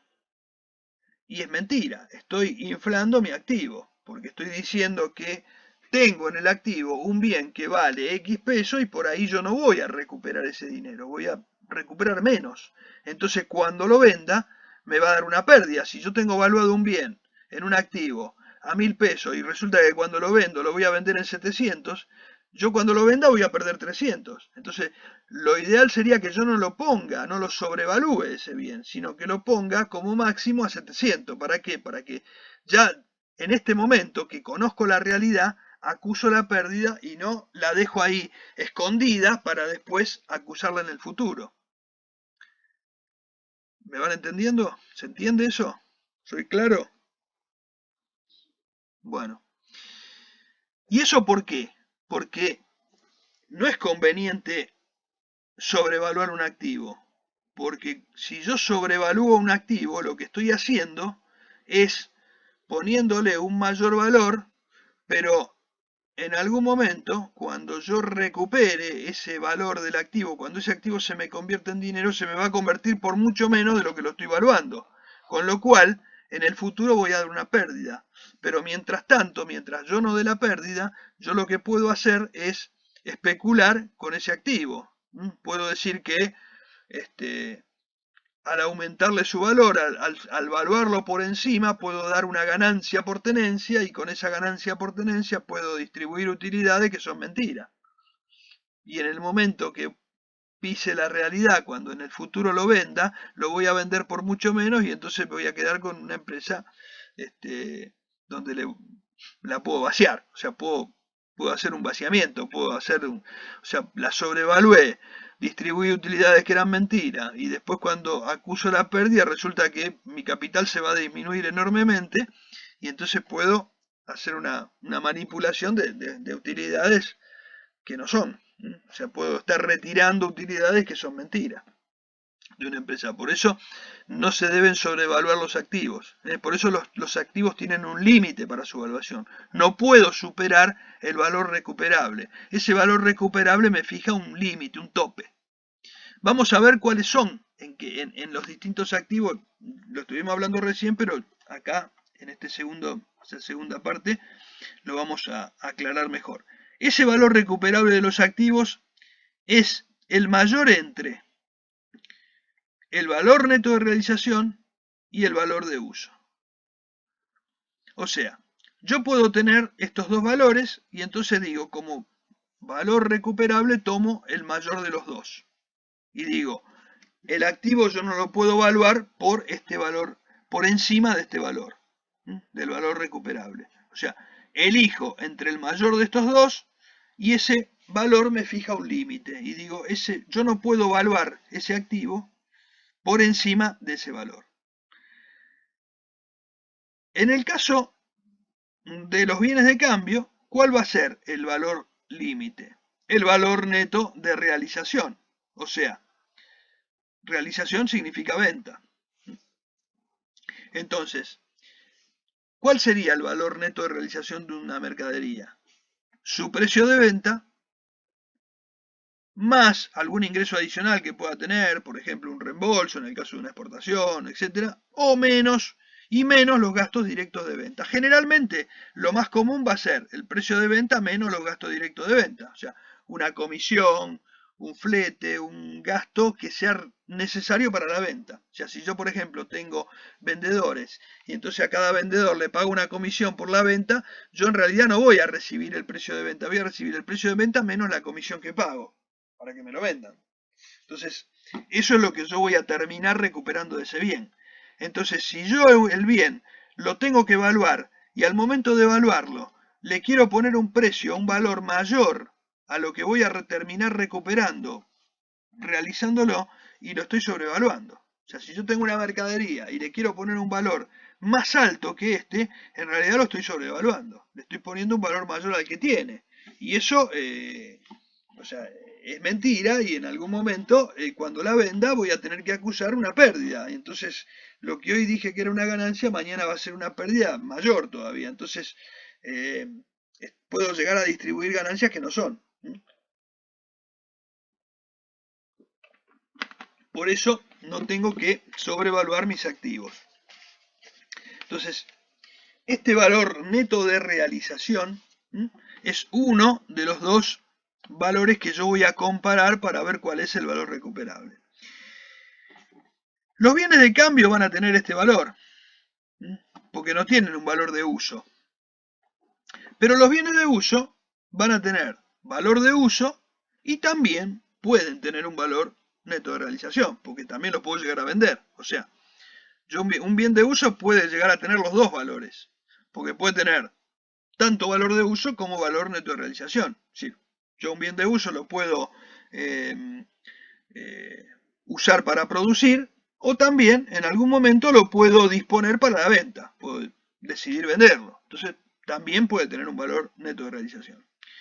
Entonces, en el caso de los bienes de uso, entonces podría yo tener, ¿cuál sería el valor de uso? Bueno, el valor actual de los flujos netos de fondos esperados que deberían surgir del uso de los bienes, o sea, en el tiempo que yo estimo tenerlo, y de su disposición final al final de su vida útil o de su venta anticipada si es que la decido antes. Pero digamos, todo el flujo de fondos que me va a producir esos bienes, más lo que pueda obtener al final con su venta, eso es lo máximo que yo puedo obtener. Con lo cual, yo podría estar diciendo, ese bien de uso tiene este valor recuperable. O también puedo decir, y ahí me voy al valor neto de realización, decir, bueno, este bien de uso yo lo puse en venta, porque no lo voy a usar más, tengo una máquina que no la voy a usar más, la puse en venta y entonces tiene un valor solamente de venta. De uso no va a tener porque decidí no usarla más. Con lo cual, lo que tiene es un valor de venta. Entonces, ¿cuál es el valor máximo que voy a obtener? Y el que voy a obtener por la venta.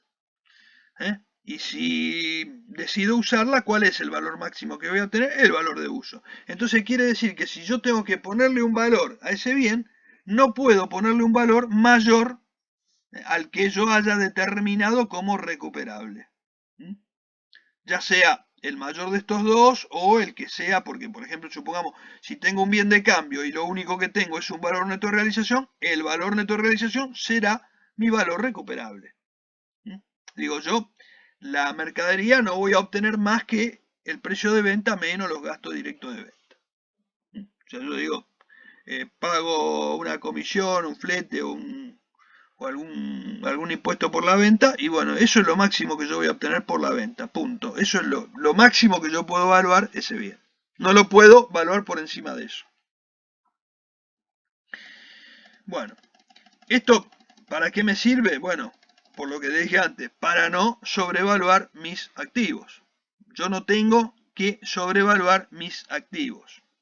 Para eso me sirve este valor de uso, este valor recuperable, perdón. ¿Hasta acá hay alguna duda? ¿Una pregunta? ¿No? ¿Todos lo entendieron? ¿Le quedó claro?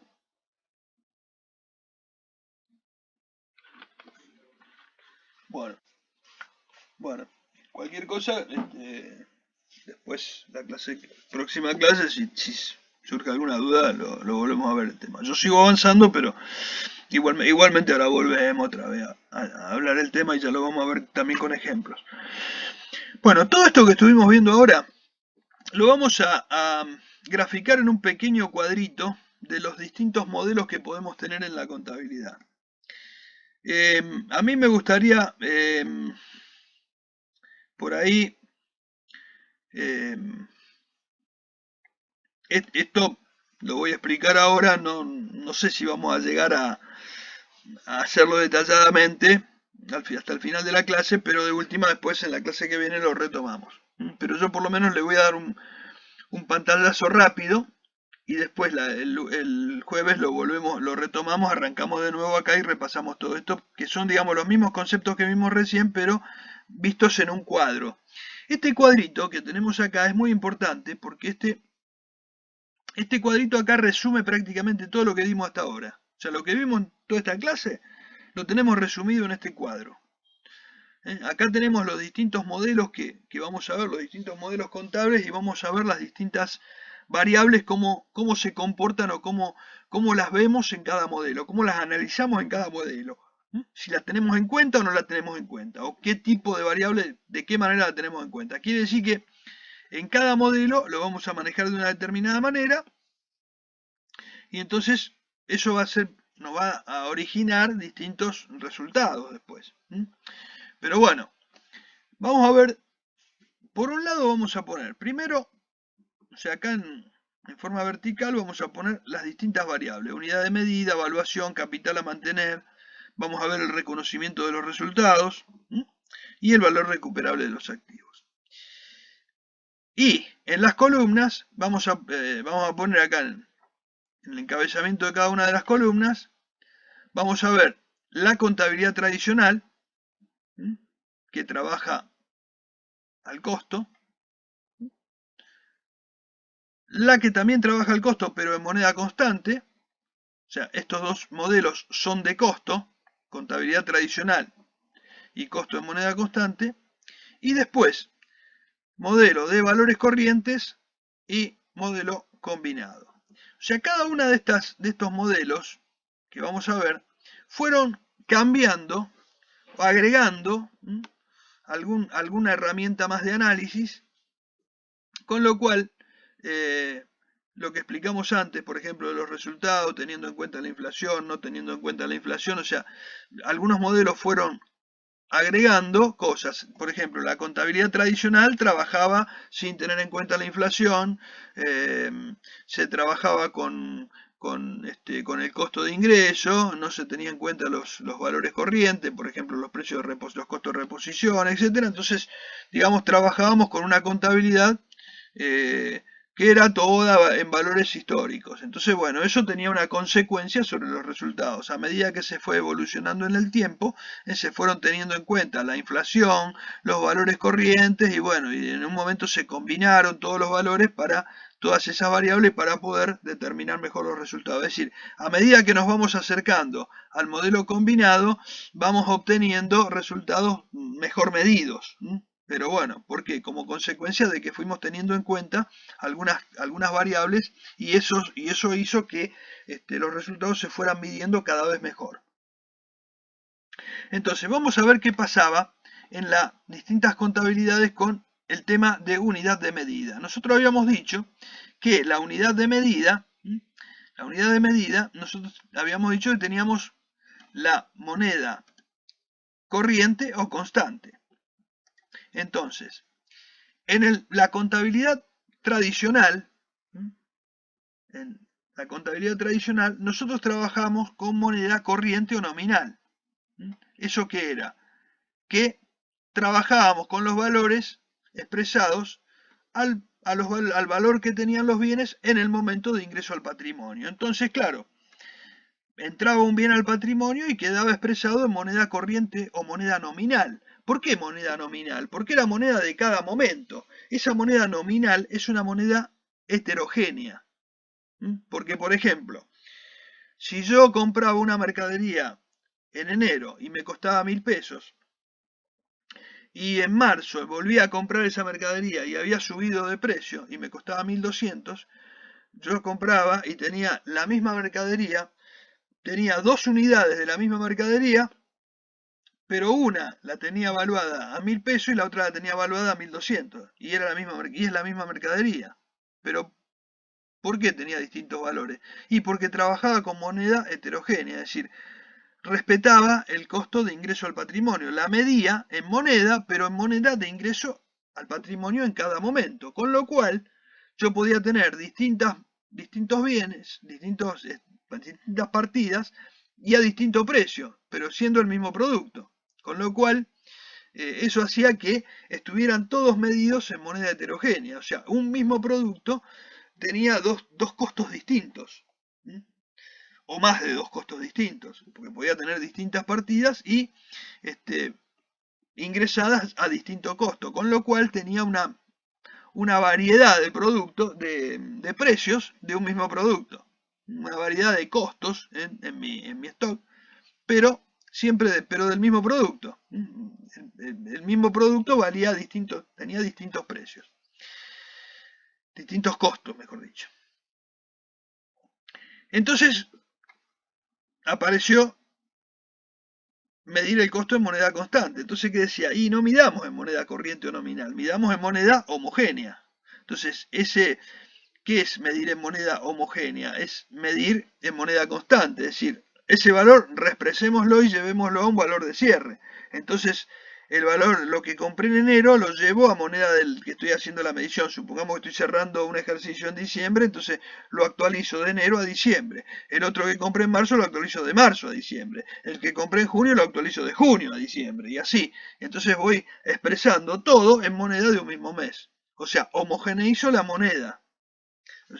La moneda la trabajo en forma constante. Es decir, los valores que son heterogéneos los trato de llevar a la misma moneda de cierre. Entonces, en lugar de trabajar con moneda corriente o nominal, puedo trabajar con moneda homogénea o moneda constante. Esto lo hace el modelo de costo, pero en moneda constante, o costo también llamado costo reexpresado. O sea, este costo, la contabilidad tradicional trabaja en costo, pero en forma histórica, o sea, valores históricos, y el modelo de costo en moneda constante sería el costo reexpresado. O sea, uno es histórico y el otro es reexpresado. Entonces, uno sería moneda corriente o nominal o heterogénea y el otro sería moneda constante o homogénea. Entonces, si yo trabajara con los modelos de valores corrientes,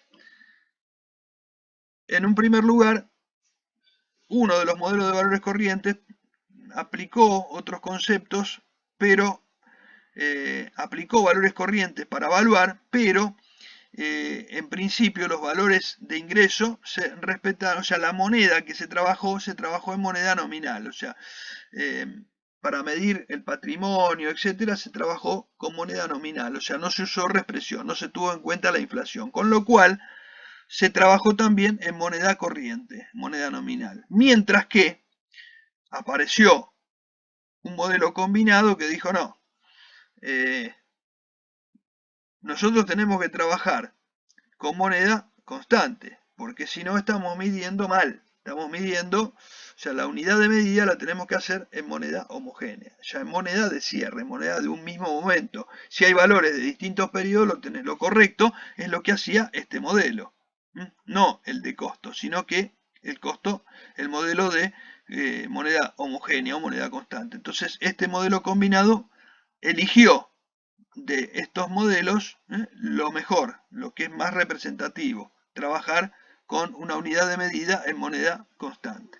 Entonces, este modelo vamos a trabajar con moneda constante. El modelo combinado va a ser el modelo, digamos, que está aceptado en este momento por nuestras normas contables, o sea que va a ser el modelo que mejor va a medir los resultados en la actualidad. En el tema evaluación, nosotros teníamos dos casos, o sea, o tomábamos el costo de ingreso, evaluábamos a costo de ingreso, o evaluábamos a costo de reposición. Entonces, la contabilidad tradicional, que era una contabilidad de costo, trabajaba con costo de ingreso. Y, digamos, no tenía en cuenta la inflación y la variación. Entonces apareció el costo en moneda constante y dijeron, bueno, este costo de ingreso, una forma de mostrarlo mejor sería reexpresarlo al cierre. O sea, al momento de la medición, ese costo de ingreso lo reexpreso. Entonces, siguió siendo costo de ingreso, porque en realidad no es que cambió, era el costo de ingreso, pero nada más que reexpresado. Este mismo costo de ingreso, pero llevado a moneda de cierre. Cuando aparecen los modelos de valores corrientes, el primero, que aparece el valor de corriente puro, dice no, en lugar de tomar el costo de ingreso o el costo de ingreso reexpresado, no, tomemos el valor directamente corriente, o sea, el de reposición al momento de cierre o al momento de hacer la medición. ¿Para qué vamos a tomar el costo de ingreso sin reexpresar o el costo de ingreso reexpresado si es más práctico tomar el valor corriente o valor de mercado al momento de la medición? Es decir, en lugar de tomar lo que me costó un bien a costo de ingreso, o en lugar de tomar el costo de ingreso y reexpresarlo, es más fácil o es más correcto, más exacto, decir, bueno, preguntarle al proveedor al momento de cierre cuánto me cuesta reponerlo y ponerle ese valor, que es el más lógico, porque es el que, digamos, es lo que realmente vale. O sea, el costo de ingreso histórico es un costo del pasado. Si ese costo lo reexpreso, sigue siendo el costo del pasado nada más que reexpresado en moneda de hoy, pero no quiere decir que sea lo que me cuesta hoy reponerlo. Entonces, ¿qué es lo más lógico? Y lo que me cuesta hoy reponerlo, porque ese es el valor que representa lo que vale ahora. Entonces, mucho más práctico era poner valor corriente o valor de mercado, lo que me cuesta hoy ese producto, reponerlo. Entonces, este valor era más lógico, más representativo, más real, y entonces se optó por este valor.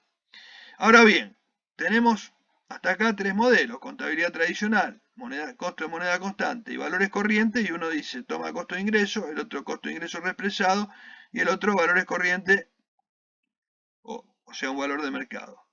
El modelo combinado,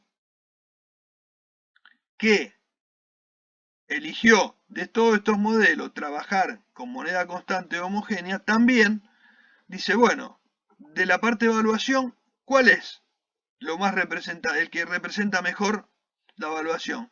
Y el tomar un valor corriente de mercado, o sea, tomar un valor de reposición, en este caso, lo que me cuesta a mí reponer este producto. Entonces digo, bueno, en lugar de tomar costo de ingreso represado y valores corrientes, y elijo tomar un valor corriente, un valor de mercado al momento de la evaluación. Es decir, cuánto me cuesta hoy este producto reponerlo. Entonces tomo ese valor porque ese valor es el más representativo, es el que mejor muestra la realidad. Entonces fíjense que hasta acá, en este modelo combinado, vamos eligiendo lo mejor de cada uno de los otros modelos. O sea, lo que es más lógico a la hora de medir los resultados es lo que estamos eligiendo en este modelo, que es digamos, el modelo actual o el modelo que hoy nos representa mejor la medición de los resultados.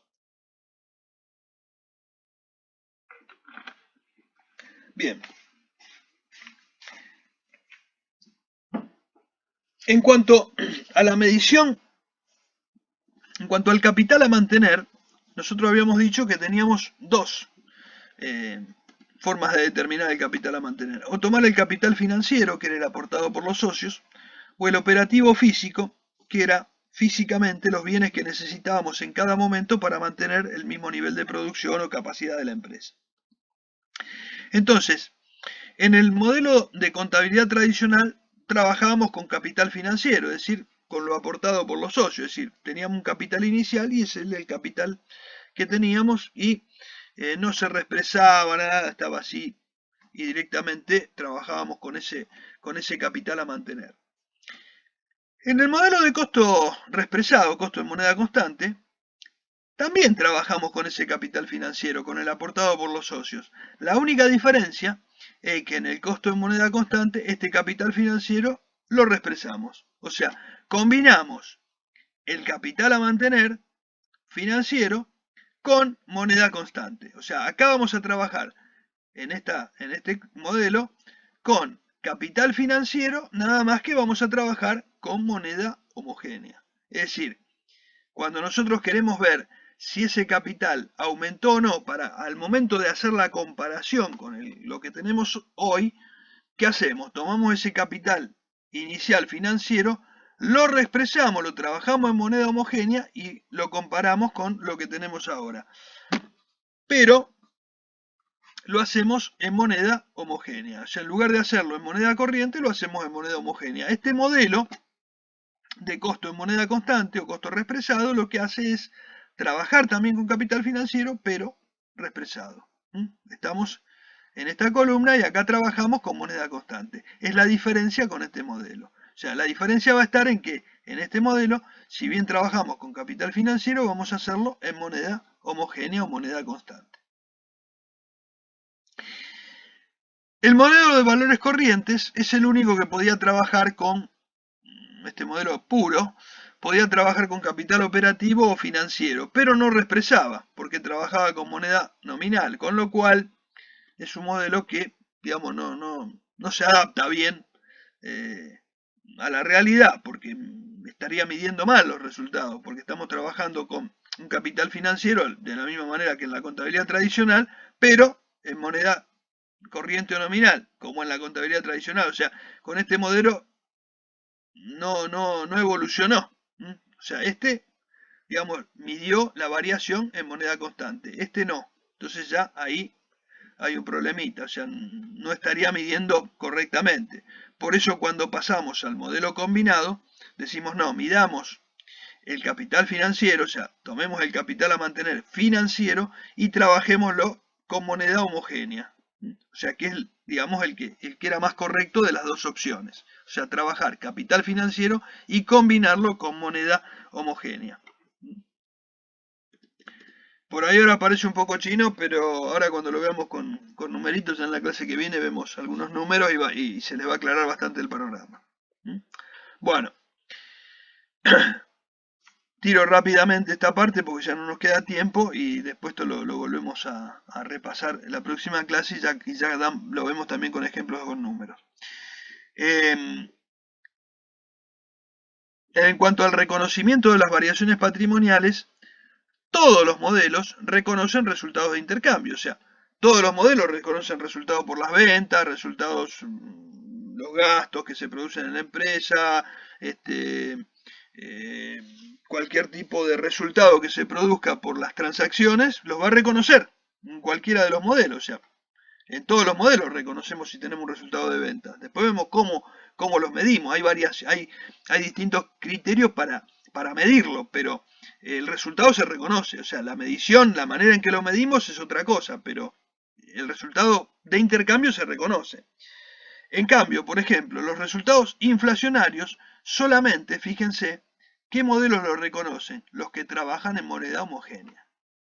Los que trabajan en moneda corriente o nominal, esos no reconocen resultados inflacionarios. Por lo tanto, estos dos modelos, el modelo de costo tradicional y el modelo de valores corrientes puros, no estaría reconociendo los resultados inflacionarios. Mientras que el modelo de costo de moneda constante sí los reconoce y el modelo combinado también los reconoce. O sea, estos dos modelos reconocen los resultados inflacionarios.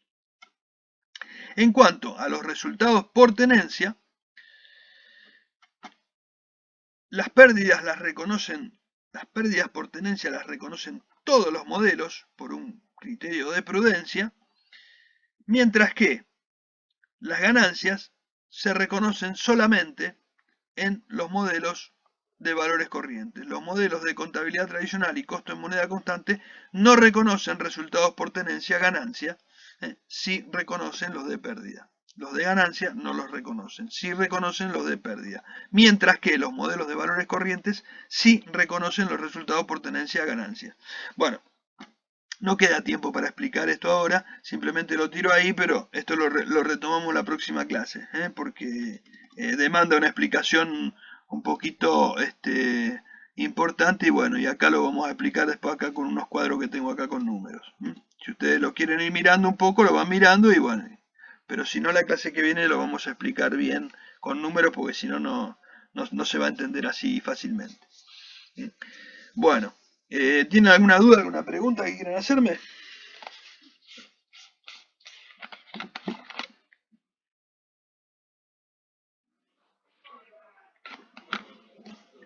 Bueno, ¿se va entendiendo los temas o hay dificultad? ¿Sí? Bueno, sí. Sí, sí, lo que pasa es que por ahí nosotros hay cosas que la estamos viendo un poquito más conceptual, entonces por ahí cuando hablamos de RECPAN y todo, nosotros siempre lo vamos a trabajar más no tanto con la registración contable ni eso, sino lo tratamos mucho más conceptual. Entonces, claro, por ahí hay cosas que la vamos a ver distinto, o sea, con otro enfoque, ¿no es cierto? Con un enfoque más conceptual, más que contable puro, porque digamos, estamos dejando un poco de lado acá el tecnicismo, lo que estamos tratando de buscar es que se entienda, digamos, la parte conceptual. ¿M? Así que por eso va a haber alguna diferencia, va a haber con lo que ustedes vinieron viendo. ¿M? Bueno, bueno, muy bien. Entonces, si está todo bien, nos vemos el jueves. ¿M? Bueno, muy bien. Chao, hasta el jueves. Buenas noches. Buenas noches.